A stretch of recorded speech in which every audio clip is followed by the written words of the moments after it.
Great. It's a pleasure to be here. In fact, I really love this meeting because I feel like this is my community inside of the computer vision community, because like all of the problems that everyone's talked about, like I think I've thought deeply about over the last 8 to 10 years. So it's really fantastic to be here. And furthermore, I'm going to make you think about something different now. I'm going to try to bend your brains because I think that, and this is an evocative or provocative title, I think we're using our humans maybe not as well as we could use them. It's related to the notion of training data, supervision, and so on. So, I'll go deeply into our CVPR 19 paper, which is about video object segmentation, which is an instance of this mindset.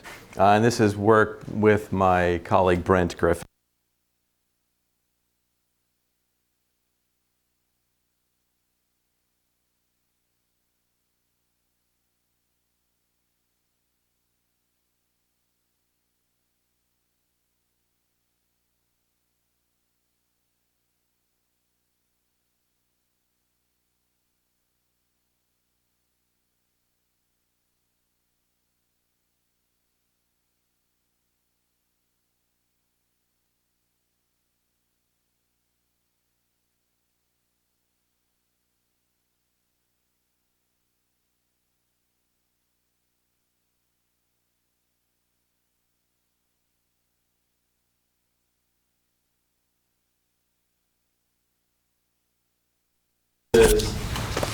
Are we leveraging the available human resources appropriately as best we can? Should we basically sign up 1,000 data annotators, pay them for 2 weeks, and then say goodbye to them? Is that the right way to do real-world video understanding? Is the question that I'm asking. The ultimate answer that I have, it may be for certain applications like autonomous driving, you don't have enough time to ask a human for the answer when you're about to run over a pedestrian or a deer. That's an unfortunate reality, right? But there are other situations where humans are just really good at what we do, right? We are agile, we adapt to new problems, we need very little training. I can kind of watch a YouTube video about how to, actually I'm building a bed with my son right now. I've never done any carpentry whatsoever. But it's easy we're adaptable, we're humans, right? We can do that type of thing. So there's this notion in computational science called hybrid intelligence, which is about integrating the human into the loop during inference. And how can we do that effectively? So I have worked with a great colleague of mine, Walter Lasecki, whose name should be up here, for the last few years. And he makes me think about these things, and I'm very thankful to him for it. So the first paper we had in this area is not related to video at all, but it's in this notion of hybrid intelligence. It was at the last ICCV. It's called Click Clear Nets. The problem was basically viewpoint estimation, right? So you're given a crop bounding box, we hope a vehicle, and your goal is to output its pose, a 3-dot pose basically. This is just 1 degree of freedom, and the state-of-the-art method at this time was called render for CNN. It had a bimodal distribution, right? So what you're seeing here is this confidence at 180 degrees and 360 degrees and so on. The actual correct answer is the green arrow here, and the highest peak here is noise-based height, but it was wrong, right? So we thought that it was flipped around. Hybrid intelligence would be, an instance of it would be, okay, at inference time, ask a human just one question. Where's the back left wheel? Or where's the front right bumper? You get a key point from that human, and then you integrate that into your inference engine, and then you see the bimodal distribution turn into a unimodal distribution, which is a good answer. That's the mindset we have here. The network itself is not critically important, right? Just a standard off-the-shelf AlexNet, and then we basically take the location the human clicks on and do some linear layers and convolutional layers, and ultimately integrate that with one of the CNN layers. There's nothing special out here. This is the standard alpha CNN network. Really nothing special here, but you can see obviously it's sort of a significant improvement. So this is the state-of-the-art beforehand with no human guidance. These are just some baselines. This is the case where you're actually getting the guidance. So for buses, we're increasing by almost 5%. On average, more than 6% here, right? So mean performance. It makes sense. It should be obvious, but we don't really think of doing this in vision too often because we want automatic vision systems because they need to be automatic. But I'm telling you, I don't think they need to be automatic. We can use humans appropriately. It works qualitatively as well in many of these occlusion. If you look at the paper, there's lots of these cases where truncation, occlusion, so on. Generally, we're able to reduce these multimodal distributions down into the right answer. Right, so this was one way of doing hybrid intelligence. Another way, which is the real focus I want to get at here, was brought up a little bit by Mubarak earlier, so video object segmentation. So you're all probably pretty much aware of this space, but just to give you an overview of how it's kind of done typically now, right? So there are 3 layers of training in modern video object segmentation methods. First, you have your base network that's trained on usually ImageNet or some other large data set. Then you will retrain or fine-tune, if you will, on the specific database or whatever data set you're using on the training set for that case, right? Then you have your actual inference time. You get input from a human, and then you fine-tune again. So you're updating your networks at inference time. Okay, the community doesn't call this hybrid intelligence, but I'm going to call it hybrid intelligence. It's the same thing, right? And the only difference here is that there was a de facto assumption that the first frame is what we should use. So in this paper, we asked the question, would a different frame improve?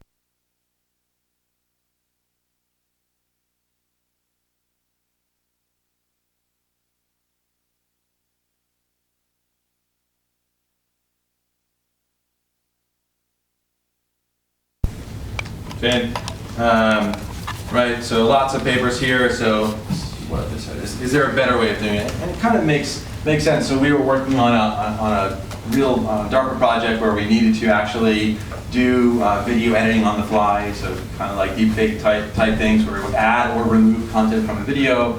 And we found that if we annotate the first frame, it's seldom the best one in the data we were working with. And across datasets, it's also seldom the best. What you're seeing here is if I annotate frame 0 or frame 10, this is the index segmentation, and this is the ultimate segmentation performance if we were to fine-tune on that segmentation. Clearly, lots of variation. In this case, the one in the middle of the frame where the pedestrian's walking straight through the scene would be best. Right?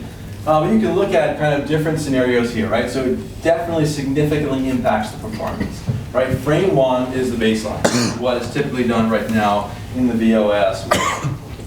Frame 12 in this particular video yields the best performance, 69% better than the first frame, relative improvement.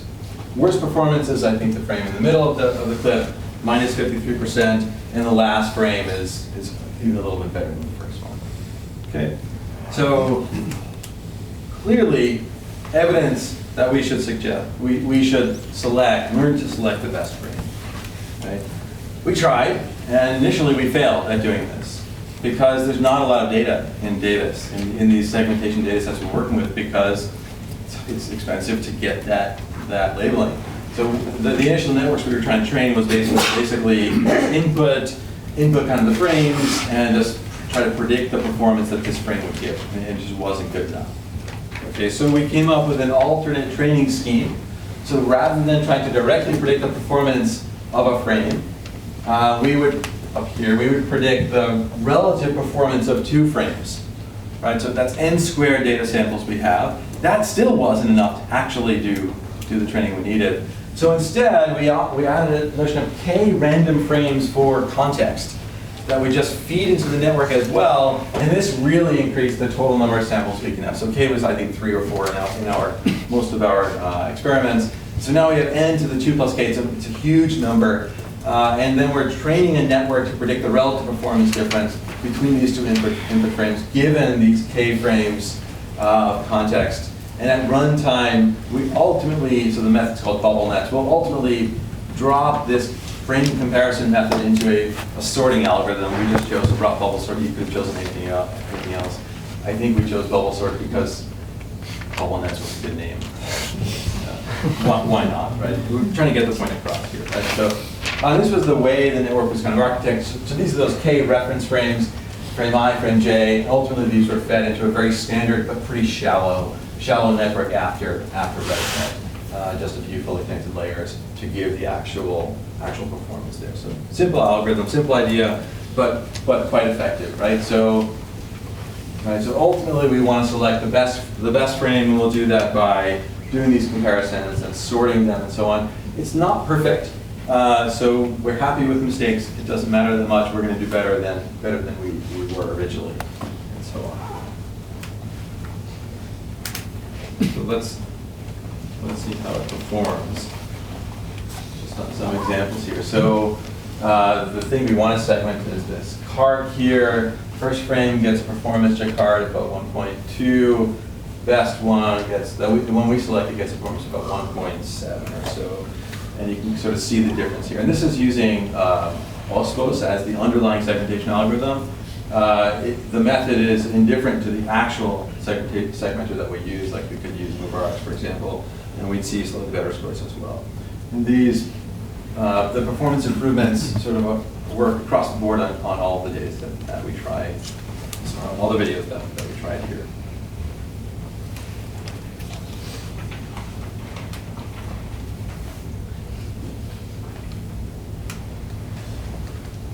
Quantitative performance as well, so best case scenario, so this was done by brute force.